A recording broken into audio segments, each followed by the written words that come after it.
Okay, welcome. What a big crowd tonight. Our room is totally full. When I got here about 1:45, I thought something must have been wrong, some miscommunication, because there was already 20 people waiting. Did you not know who was speaking tonight? What's the problem? So I'm pleased that you're here. Welcome. I think we've got some really interesting things to talk about. The legislative session was, I don't like to use the word fun when I talk about government, but it was definitely interesting, so we'll talk about that. We'll talk about rental criteria, setting rental criteria, what standard rental criteria is, and then we'll talk about background checks, doing them, reading them, understanding them. And really, what we want to do is, where do we set that line of who we take a risk on and who we don't take a risk on? So welcome. For those of you who don't know me, my name is Paul Smith. I'm the Executive Director of the Apartment Association. And I want to start out tonight with just a couple of announcements. Those of you that were able to pick up one of these, how many of you knew this was our 80th year? UAA is celebrating our 80th anniversary. What a tremendous accomplishment to be around 80 years and still running strong and taking good care of landlords. So for our 80th anniversary, we're going to do something special. We're going to do our first, hopefully annual, landlord legal cruise. How many of you like cruises? You've been on them before? Okay, good, good. How many of you have never been on one before and have just been waiting for an excuse? Okay? Well, we've given you that excuse. So we have Kirk Collimore, the preeminent landlord attorney in Utah, has been involved in writing the Eviction Law, the Unlawful Detainer Act, the Fit Premises Act, and many, many of the pieces of legislation that govern you, is going to be on that cruise to go extensively through landlord legal issues. And we think we've got just a great bargain. If you've been on a Royal Caribbean ship before, or if you haven't, this is really a good deal, about $549 a person. It's out of Galveston, so it's not as far of a flight. It's not to Miami or anything. It's just to Houston. Usually about $300, $350 flight. And then we will just have a great time on a week cruise. 3 days we'll play and stop in neat ports. Falmouth, Jamaica, Cozumel, Mexico, and the Cayman Islands. And then 3 days, we'll work a half day. We'll go 4 hours of training on landlord legal issues. So I hope you can join us. We have 50 cabins. We think that these will sell out quickly. So if you're interested, get on this quickly in the next 30 days. It's only a $250 per person deposit. Then you pay the rest in June. So if you're interested, talk to me about it. It's a wonderful ship, and it'll be an even better group. We'll all eat dinner together. You'll be able to hang out with 50, hopefully not grumpy landlords, happy landlords, right? Usually people say happy before landlords, hopefully. But so hope you'll join us on this. Second announcement is, in about 3 weeks, we have our annual trade show. How many of you have been to the Education Conference trade show? Great, that's a pretty good number. That's a pretty good number. It is a great event. So if you get a chance, take that day off or come during a long lunch break or come in the afternoon. You will enjoy. Almost 1,200 people attend this. And there's 125 exhibitors. And believe me, those of you that have been there before know what I'm talking about. They hand out a lot of free stuff. So you walk out of there with bags of really cool stuff and hopefully a new carpet cleaner, a new carpet layer, guys that will save you money, companies that sell you products and services that will help increase your efficiency and make you more money. Also, we have a great education lineup. If you grabbed one of these, if you didn't grab one on the way out, we just have about 25, 26 different classes on fair housing, on leasing, on management, on real estate rules, about anything you can think of. And this year we have a special keynote speaker. That's Bill Gephardt. So Bill Gephardt's going to talk about his years of investigating crappy landlords, what he's learned, and he'll teach you how to not be a crappy landlord and how to take care of your tenants appropriately so that the media never gets on your back, so that you never have these issues. So hope that you'll join us. It's really inexpensive. It's $15 just for the trade show or $40 for the lunch and the trade show, and it's just a great day. I hope you'll try us out. It's a really fun event. Okay, so let's talk about the legislature. I told you that I don't like to use the word fun, but I'm going to have to say it was a very interesting session for a couple of reasons. Our good Speaker of the House, Becky Lockhart from Provo, decided at the beginning of the session that she was going to pick a fight with the governor politically. So you may have watched that, and what it did is it drastically changed the dynamic of the legislature this year. Normally, we are so majority party rule. You know, in a lot of places, if it's about 50-50 Democrats, Republicans, they fight about everything. Think of Congress. It's always about 50-50, and they just fight, and they don't let the other guy win anything or take an inch or anything. It's just a disaster. But in our state, where it's like 85% Republican, the representatives, the Democrats don't fight. Why? They can't win. And so everybody's nice to everybody. Even the Democrats play ball and they work with people, and even the Democrats get some of their bills passed, if you can believe that, because if they're nice to the Republicans are nice to them. And so it's really not usually as contentious as it was this year.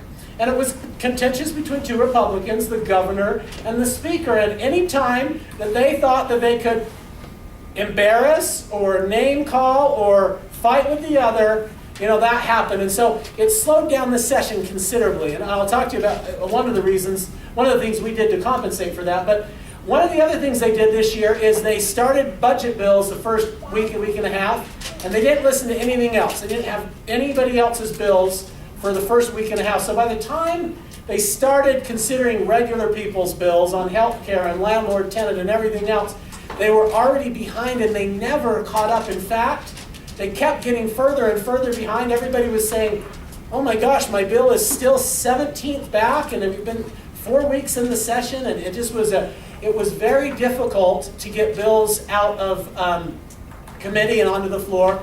But I'll tell you that one of the things that we are lucky about is that landlord-tenant is never a quiet area of the law. There's always people that are running hostile bills against us. And one of the things I love to do most is, I'll just kind of tell you how it is, hijack hostile bills and turn them into positive bills. And we had a great example of that. We had a hostile bill on security deposits. So I'm going to quiz you for a minute. How many of you know how many days state law said you had to return someone's security deposit? What is it? 30. Okay, it's 30, or 14 until they give you 15 days after they give you a. So if it's 30 days or 15 days after they give you a forwarding address, could you make the argument that if they never give you a forwarding address, which honestly is what, about 50% of the time, that you have no obligation to send it back? You know, that's wrong. I hope you all know that. It's their money. You need to send it back. But there were some people who said, well, that's a loophole that needs to be closed. And so this bill that was run by a very nice Democrat, Pat Jones, who unfortunately is retiring. Love her. She's great. But she was running it actually for another landlord who was doing it to protect some tenants who were his friends. And they wanted to do a couple things. They wanted to close that loophole. Number two, they wanted to punish you more than the current slap on the wrist if you didn't get it back on time. Does anybody know, by the way, what the slap on the wrist is if you don't get it back on time? $100. Okay, now we all admit that's just a slap on the wrist. If really a landlord is deliberately not returning a deposit, I think most of us can agree that's not enough. We need to strengthen that. So we went to her and we said, we're happy to work with you. Would you be willing to work with us? And she said, oh yeah, love the apartment association. Love to have you guys help make this fair. And so we went in and we said, okay, what kind of a penalty do you guys want? They said 4 times the amount of the deposit. Ooh. So it's $1,000. We'd like $4,000. We said, no, but we'll give you some things, which I'll talk about in just a minute, if you guys will work with us to get what we want. They said, what do you want? And I said, well, easy. I want an opportunity to cure. Now, can somebody explain to me what an opportunity to cure is? So many days to resolve it. Some notice and days to resolve it. Let me give you a couple examples that are currently in our landlord-tenant law. If I'm your renter and I don't pay rent, before you can evict me, you have to give me a what? And that 3-day notice is actually a opportunity to cure that says, Paul, you get to either fix it or move within a certain period of days before there's any consequences. Does that make sense? Here's another one that the tenants have. A few years ago, we put this in the statute. If I'm your tenant and my furnace breaks, if you don't fix it, after some point I can fix it myself and deduct it from rent, or I can move out. But before I do that, I have to give you a what? A 3-day notice of habitability that says you've got a furnace out, it's a habitability issue, you have X number of days to fix it before any penalties kick in. So we said, wouldn't it seem fair that in deposits, if we don't return it, that we get one more chance to fix it? Doesn't that seem reasonable to you? So they said, deal. So here's what the law is that we got. Instead of this 30 days or 15 from when they give you a forwarding address, the law now says 30 days, you mail it to the last known address. Okay? So where are you going to mail it if you don't know where they are? The rental house, the apartment, wherever it was that they rented from you. Okay? Now, we know they won't get it half of the time. So if they don't get it, whether it's because they didn't give you an address or whatever the reason is, they then have to now come to you and give you a 5-day notice. It's a new notice for tenants. 5 days that says, landlord, and by the way, that's business days, so it's really a week. Landlord, I never got anything. So I either need the deposit or a list of the charges within 5 days, or if you don't do it at that point, how many of you think that maybe we ought to give a little bit of a penalty at that point? Yeah, you agree with me? 100% deposit. Does that seem reasonable? Okay, so it's a $1,000 deposit, and some landlord's dragging their feet and doesn't give it back, and they get another notice with an address of where it should go, and they still don't fix it. I think we should give them the full deposit back. Okay, so that's what we agreed to. In addition, and I'll answer questions in a second. In addition, we agreed that we would give prevailing parties the attorney fees and court costs. So what that means is, whoever wins, the other person pays their legal costs. Now, why is that important? I'll tell you why. First of all, most times landlords don't return deposits. We get sued not in district court, but where? And how many of you love small claims court? You can't wait to go to small claims court. Now, small claims court is stacked against landlords. Why? They're not real judges. They don't have to have any qualifications that they understand laws or anything. They usually kind of go in and try to mediate the dispute, split the baby down the middle, and that's not usually good for landlords. So what I say small claims court is a free swing at the ball. And you know why I say that? You get to go in, you get to make your case, you get to make your argument, you get to present the facts, you get to reference the laws. Sometimes you got to teach the judge the law. Hey, did you know this is the law? But if you lose, you don't necessarily appeal it. You can go to district court and get a brand new trial. Did you know that? So it's not an appeal where there's any evidence or that the new judge knows what the last judge ruled. The new judge won't know anything about the case. You start over fresh. The problem is that it costs $275 to appeal it, if you will, to district court. Now, though, if a tenant sues you and you have to appeal and you ultimately win, who gets attorney's fees and who pays them? You get all your court costs and attorney's fees paid, and the tenant who wasted your time pays them. Now, for that reason, and mostly for the reason that there's an opportunity to cure, they've got to give you an extra 5 days, they've got to give you the correct address. I bet you that lawsuits against deposits will go down, what do you think, 95%? I think 9 out of 10 of these lawsuits that landlords get, you know what they say? They call me and they say, I'm getting sued and I don't even know, the tenant never gave me a forwarding address. Okay? I didn't intentionally not give it back, but I just didn't know what to do. Well, now, they can't sue you until they give you that notice. So what questions do we have? To the back here. The deposit refund, that's 100% of the refundable portion? The refundable portion of the deposit. So as you know, many of us require, let's say, $1,000 up front, and some of you say, I want 200 of that to be what? And to make anything non-refundable, you can no longer call it a non-refundable deposit. You now call it a what? A fee. And most of us call it a lease initiation fee because it's a fee we charge at the beginning of at the initiation of the lease. So at that point, if you did that, the security deposit refundable portion would be how much? And that is the limit of what they would be able to come after you in damages for not returning their deposit. Okay?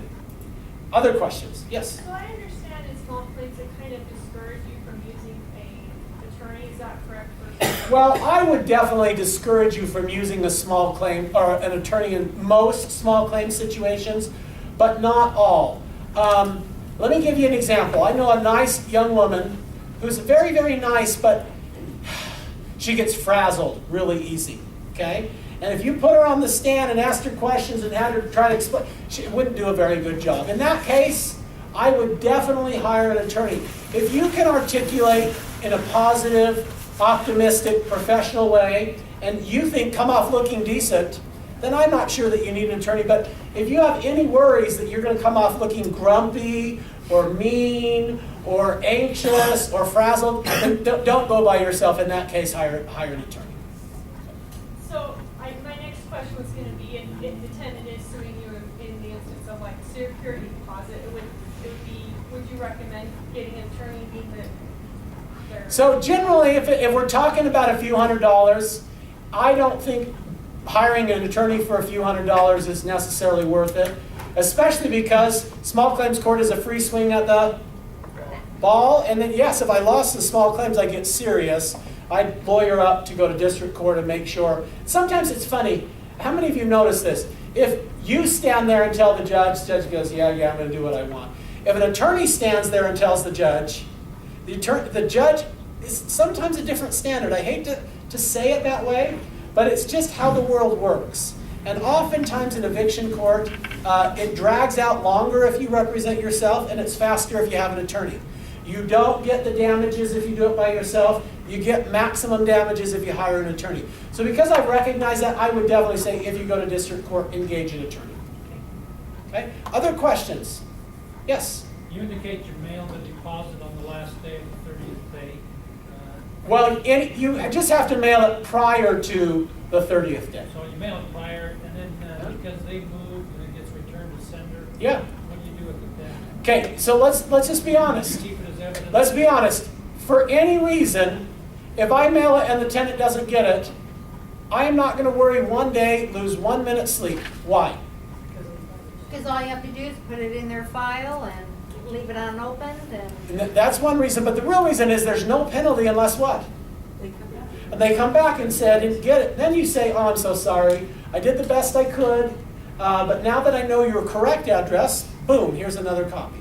Or here's a new check. So do you see, don't worry about these things. I think landlords don't sleep enough, and you know why? It's because you worry too much about things like this. Don't worry about this stuff. The rule protects you. No, I'm not saying don't mail it, do your best you can, but then don't panic until you get that letter, and then don't panic then either, just fix it within 5 days. Yes? Is there a time limit for the tenant to come back for their deposit? Is there a time limit? Sure there is. What's the statute of limitations on contract issues? So if you ask me, Paul, how long can I go back and collect on a tenant who owes me money? I give you the same answer. It's what? 6 years. If there's written contract, 4 years if it's a verbal agreement. Okay, John. Where do they send the notice, or where can they send the notice? I'm glad that John is just cut straight to the chase, doesn't he? Okay. He says, where do they send that notice? Well, guys, I got to write this law. What do you think that I'm going to say? The same place, or the same way we serve it to them, or that they serve us habitability notices. And what are the 4 legal services? What are they?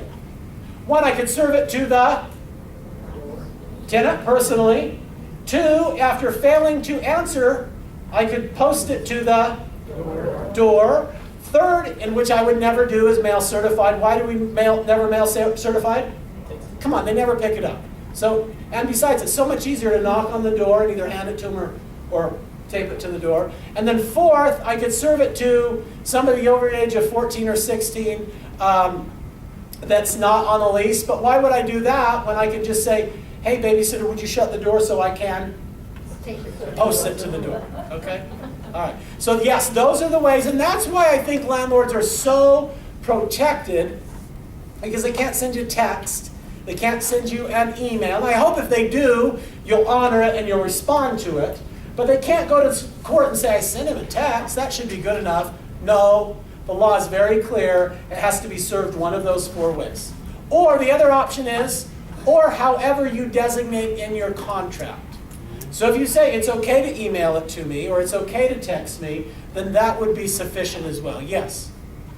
So I don't give tenants my home address. Give them a P.O. box. Right. Okay? They'll have to mail it certified. Just pick it up. Yep. If you tape it to the door, take a picture of it, how do you know if you have to support that's you can prove that's what The question is, how do I prove that I actually taped it to the door? Do I take a picture? Not a bad idea, okay? But you've got to understand that in court, we get to testify to our actions. So I go up there and I say, Judge, on the 4th day of the month, I posted it on the door. And the tenant then says, liar, liar, pants on fire, he never did. And the judge says, well, do you still owe him rent? And they say, yes. What's going to happen? I'm going to win. The judge is going to say, well, I'm sorry you didn't get that notice. The wind must have blown it off. Can you pay him now? Okay? The judge isn't going to throw the case out on a technicality like that, especially when I get to testify that that's truly what I did. But a picture would be helpful. 2 more questions, then we're going to move on. So I think in the contract, they're supposed to give you a written notice they're gonna move out. And that's part of them getting their deposit back. They have to give written notice and all these things to. Yeah, so have you ever seen in the lease, there's actually 6 provisions that they must comply with to get the lease, to get the deposit back. They got to give you the proper notice. They got to return keys. They got to leave it clean. They got to do all these things. And remember what we teach you is that it's one thing to put language in a contract to, what's the word I'm looking for? To encourage behavior, but you can't penalize behavior unless it causes you what? Stress. Let's call it damages, okay? And so let's say someone doesn't give me the keys back. Can I then keep their whole $1,000 deposit? Of course not. What would I be able to keep? The $50 to rekey the locks, and I send them the $950 back. So let's remember provisions in our lease that say you must do all of the following or you don't get it back. Don't play that game. Okay? Lots of lawsuits, lots of cases, and in every one, courts say unless there's damages, you're not entitled to keep anything. Okay? One more question. Here we go. Suppose you win the small claims court, Mhm. and the tenant's not going to pay what they owe you. Okay. How do you recoup that money when you win? The question is, if I sue someone in small claims court, how do I then get the tenant to pay me? And here's what I don't recommend. Don't mug them on the street and take money out of their wallet. They probably don't have anything anyway. That would not be a good idea. Here's what I do recommend, is that pay attention to the following, okay? Of the people that you rent to that owe you money, 50% of them you will never see a dime, okay? You're just never going to find them. They're just deadbeats anyway. You're just never going to get a dime. The other 50% though, if you do it right, you might see something. It might take years. But I recommend though, anybody that owes you money, just send to collections. You get a judgment against them so that somebody's tracking them down, so that somebody's, what I say is, if you don't pay me, I'm going to have my attorney get a judgment against you and then stalk you for the rest of your days. Okay? I'm being a little bit facetious there, but we want an attorney that is always trying to find where they work, and as soon as he does, is going to do what? Garnish wages until he pays us back. It might take 2 years garnishing their wages. We don't care. Okay? We'll get that money back eventually, and we'll be glad that we did. So the second rule of collections, though, is, number one rule is, you can't, the best way to get nothing is to do nothing. So always, even though you know 50% of the time you're not going to get anything, always send it to a collection attorney or somebody. The second rule is, we can't get blood out of turnips, so don't rent to. Many of us have, let's be honest. We rented to this guy who never had a solid job, who had been evicted 10 times, who whatever, and are we ever going to get a dime out of that guy? No, be realistic. So what I tell people on collections is, if you got some deadbeat, terrible person that owes you money, you probably never get it. If you have 5 people that owe you money, you might get some of that. But it's better if you rent to people that I call them kind of on the normal cycle. They're going through life like this, and all of a sudden crisis, they lose their job, they get a divorce, they have health issues. What trajectory do they take now? Downhill. Downhill for a while, okay? And you evict them on month 1, and on month 3, you're mad that you can't collect anything when they're still living out of their car. Get real, okay? What you should remember is what's going to happen is the trajectory. By the way, I read a statistic recently. The people who lost jobs during this Great Recession, the average time to get a new one was 2 years. Okay? So good luck collecting anything for 2 years. But anyway, when the economy recovers and when they get a job, where does their trajectory start to go?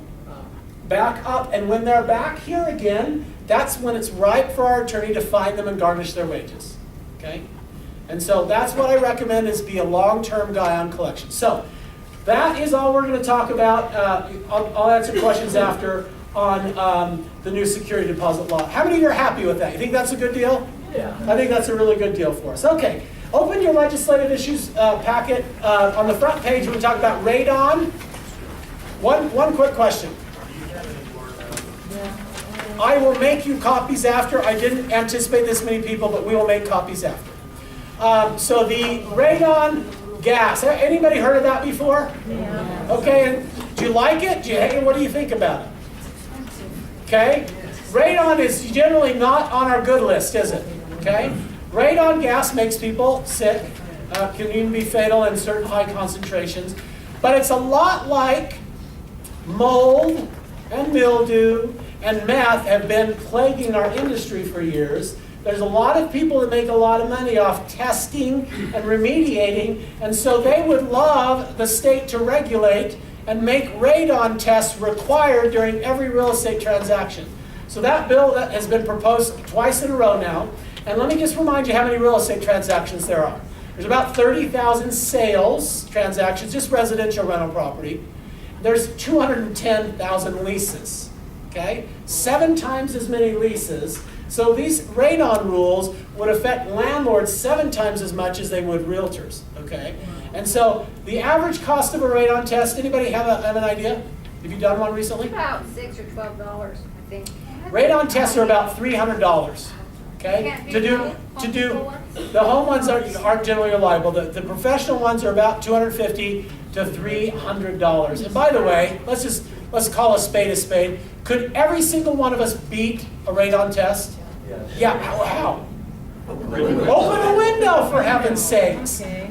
Turn on a fan, clear out the air, because radon is caused by lack of circulation and this heavier than air gas pools in certain areas. The kids crawl on the floor or whatever. Radon concentrations don't need to stay that way. All you need to do, honestly, is have circulation, and everybody will be healthy and safe. And one of the side effects of this energy efficient world that we live in, with these amazing double pane windows and these energy efficient properties, is no circulation.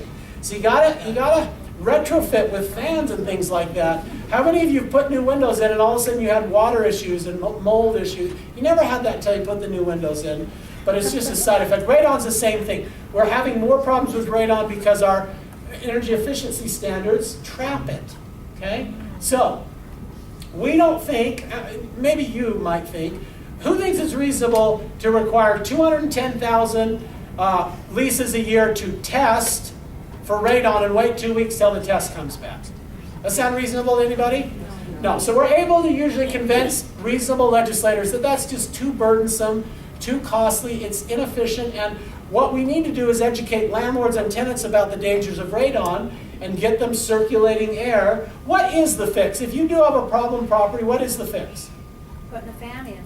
That's right. You drill into the floor, make it the lowest spot where the stuff pools, and then you have a little fan that vents it to the outside. That's typically good. Or even just better circulation. Ceiling fans, things like that, stir it around. Have them open windows regularly. That makes a big difference. Okay? So radon is not the evil. Well, it's pretty bad. We don't want people to get sick. But we don't need mandatory testing. What we need is educated landlords and tenants. Okay? Next, rental unit inspections. How many of you, by the way, have rental properties in Salt Lake City? Okay? It's your favorite city to have rental properties in, correct? Okay? Where are all those mean looks coming from? Guys, Salt Lake City is a bear to work with, aren't they? And their inspectors, I'm sure they're nice people. If I was their next door neighbor, we'd probably be buddies. But their inspectors are just, what's the word I'm looking for? Ruthless. Ruthless, there you go. They think that their job is to be tenants advocates, let's be honest. And if they see a cracked switchblade cover, they're not going to rest until you fix that. If they see water pressure that's not, top of the line, they're not going to rest till they see that. If they see a chip or a crack in the paint, oh, that bugs them. And guys, all of those things are what we call cosmetic. Okay? Is it reasonable for a city inspector to say, listen, you have serious health and safety issues, let's fix those? Absolutely, we all agree that's fine, but that's not what happens. These inspectors go after petty things for the most part, and they waste times, and they take 3 or 4 times to come back, and every time they come back, they find something new, and you guys have been through this. So 2 years ago, how many of you remember we passed a bill that says, okay, we love you, inspectors, and we're actually going to give you the ability, anytime someone complains, or anytime you drive by a property and you see cause, you can inspect any property anytime, but no longer can you just do regular inspections. The law used to say you can't do random inspections except every 3 years. Now it says you can't do random inspections except for cause and complaint. Well, those people at Salt Lake City don't want to follow the law. I'm just going to be honest with you. I hope I don't offend the city council or whoever. The law's clear. Everybody else understands it clearly, but they want to parse the words, and so they say our inspections aren't random, they're what? Scheduled. So the law says we can do random inspections, we just can't do, or you can't do random inspections, but you can do scheduled. Guys, nobody buys that, especially when the law used to say you can't do random inspections except for every 36 months. Now it says, we crossed out the section every 36 months and says can't do random inspections. Everybody knows if we had to go back to the legislature would throw the book at Salt Lake City. But Salt Lake City has been playing games and hemming and hawing and making deals and going back on them. We made another deal with them at the 11th hour during the session that we would work with them this year. We want to be seen as reasonable, okay? We're not trying to get anybody to live in a crappy apartment, okay? We're really not trying to protect the slumlords. We're trying to protect those of you that they waste your time. A woman calls me 2 days ago and she says, this inspector called me and said he wanted all my people here, so I have made appointments and half of them have left work to come home, and he just called me and said he's going to have to reschedule because his car broke down. And she says, no, my tenants are all over here. I will come pick you up and drive you over there. And he says, no, we'll have to reschedule. I mean, come on. Stuff happens, but that's the kind of thing. Another woman told me recently that this inspector has been back 4 times, and every time he finds something new. That's not reasonable, okay? And by the way, all you have to have is authority to, anytime there's a cause or a complaint, and I think everybody can be safe. You can complain, if you go in a rental unit to visit somebody and you see deficient conditions, pick up the phone, call the city. They should go inspect that guy, but they shouldn't be wasting your time, okay? So that's the deal that we've cut. I love working with cities. Most cities I have really good success working with. Salt Lake City is just an anomaly. I'm going to do my best. We're going to try very hard to work with them. If we can't get them to be reasonable, we'll go run the bill next year and fix it once and for all. But we want to try to find tools for them to go after the really bad landlords while protecting you. Does that seem reasonable? Are you in general support of those concepts? Okay, what questions do you have? Jolene.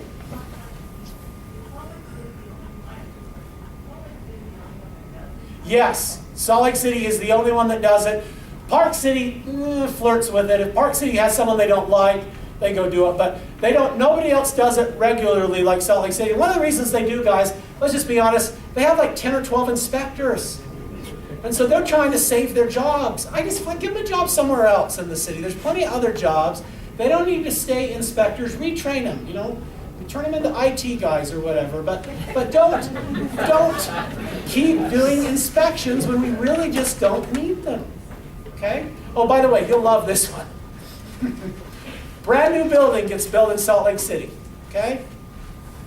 They get their certificates of occupancy, which means before the city comes in and lets you move people in, they inspect it and approve everything, right? So then, once they get their certificate of occupancy, they apply for a rental license. What are they now required to do to get a rental license?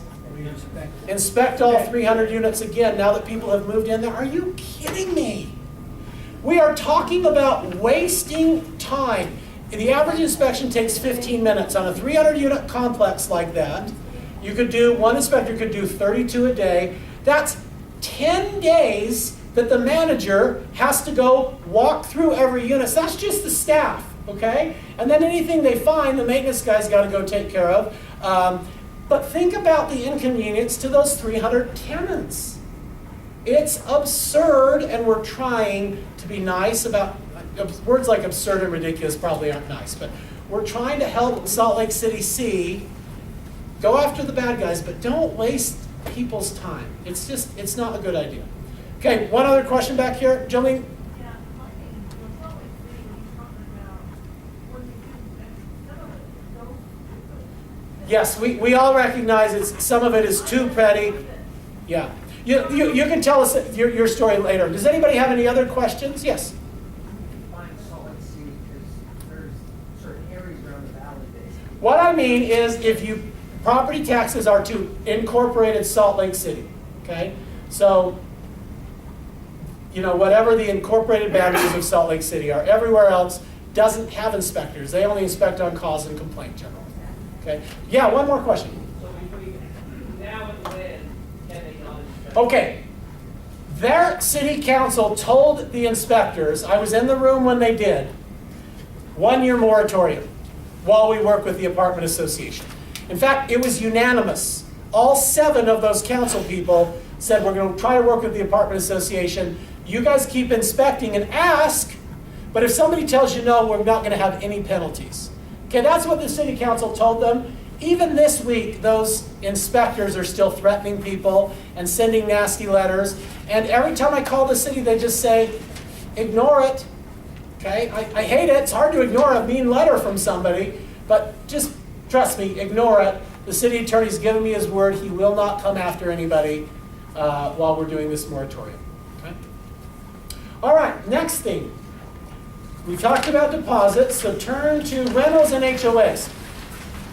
Do you remember I told you that bills were going very, very slow? Well, we had that deposit bill that we didn't start, somebody else started. It was at the beginning of the session.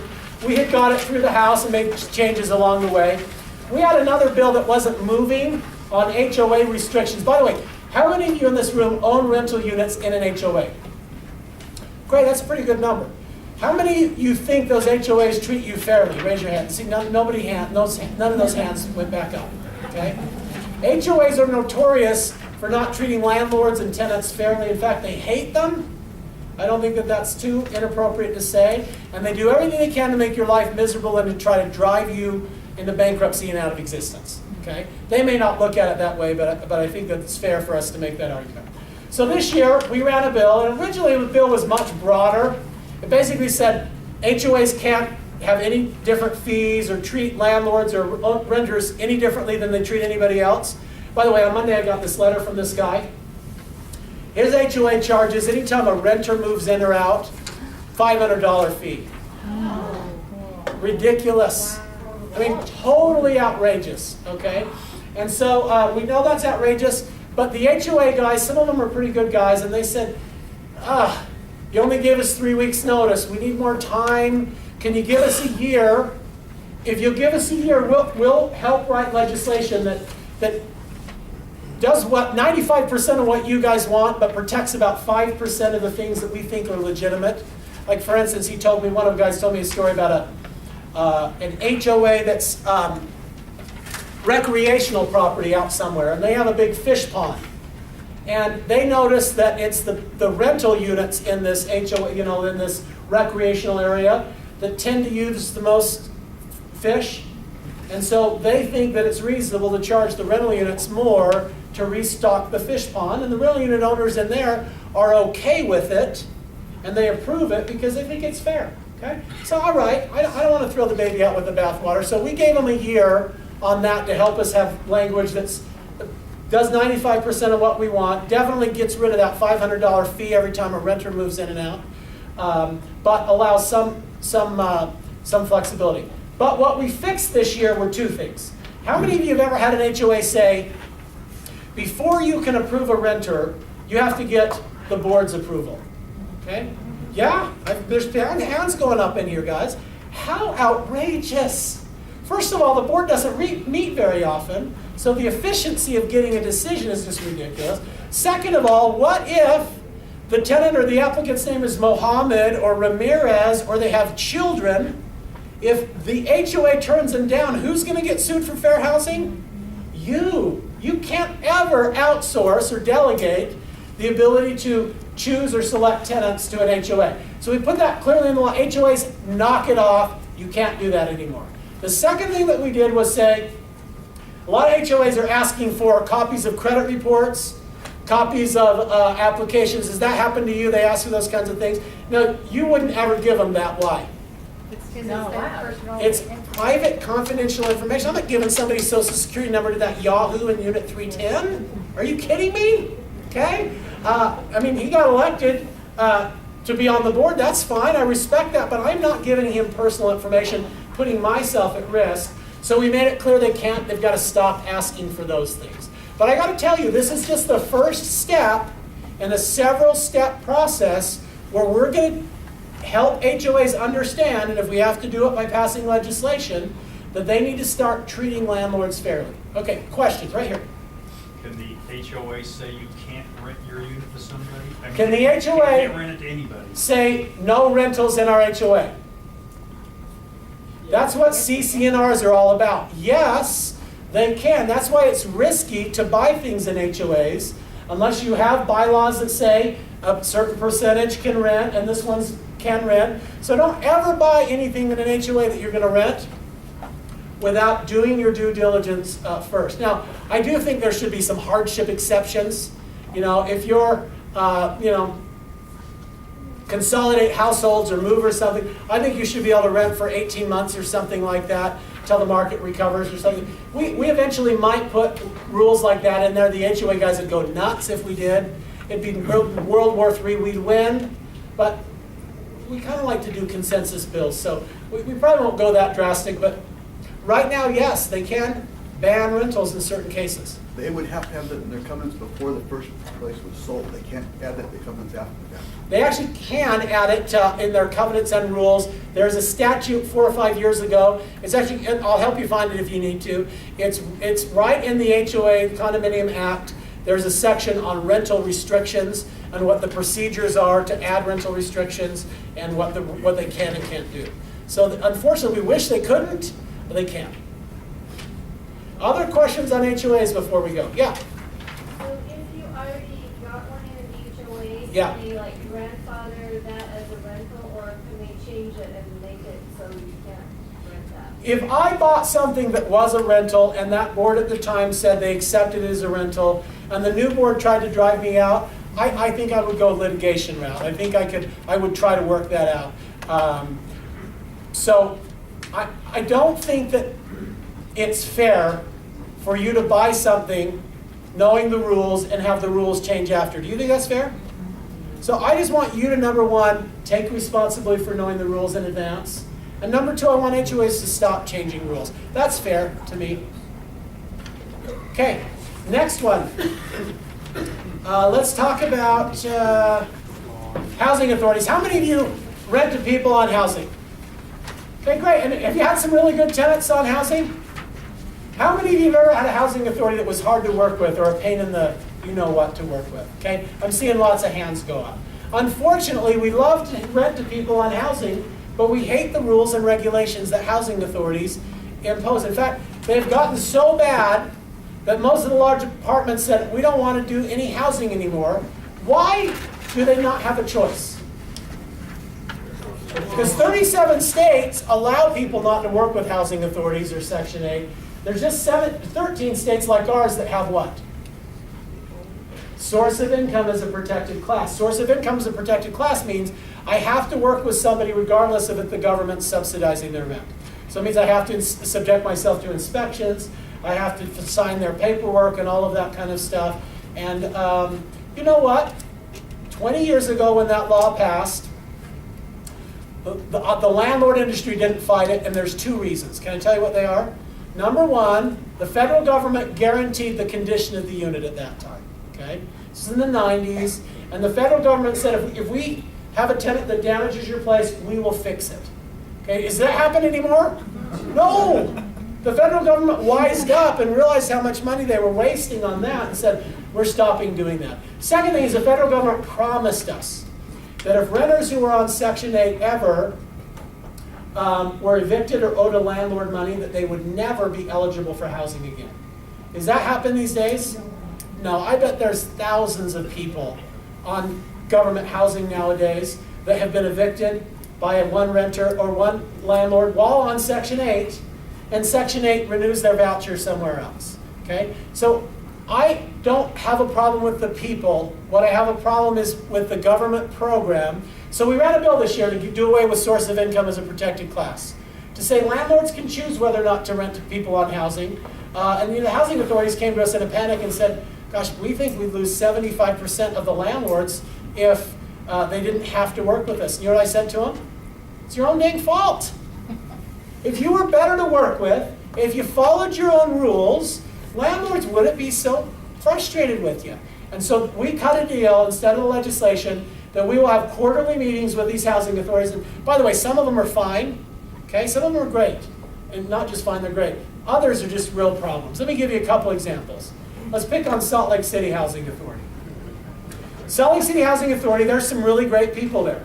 But they don't follow their rules. And I can flat out say it because I have dozens of documented cases where they don't even follow their own rules. One of HUD's rules, and the Housing Authority's rules, is if a tenant calls to complain about something, they immediately send out an inspector.